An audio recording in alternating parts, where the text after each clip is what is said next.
Hi friends, welcome to our channel Chalaki sisters. ఈరోజు grape juice ఎలా చేయాలో మనం చూద్దాం. 10 నిమిషాల ముందు ఉప్పు నీళ్ళల్లో నానబెట్టి కడిగిన గ్రేప్స్ 1 కప్పు.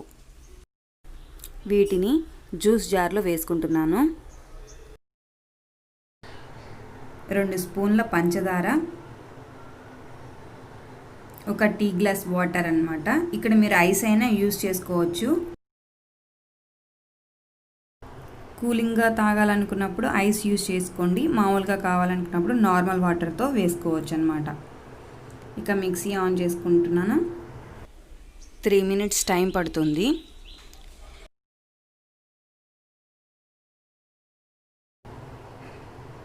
ఇక వడపోద్దాము. తొక్కు గింజలు ఉంటాయి కాబట్టి కంపల్సరీ వడపోసుకోవాలి.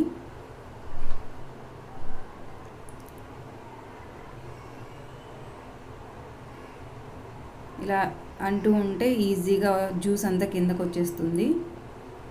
ఇంకా గ్లాస్లోకి పోసుకుంటున్నాను. అంతేనండి, చాలా సింపుల్గా గ్రేప్ జ్యూస్ ఇంట్లోనే రెడీ చేసుకోవచ్చు మనం. ఈ వీడియో కనుక మీకు నచ్చినట్టయితే లైక్ చేయండి, షేర్ చేయండి, సబ్స్క్రైబ్ చేయడం మాత్రం మర్చిపోకండి. Thanks for watching.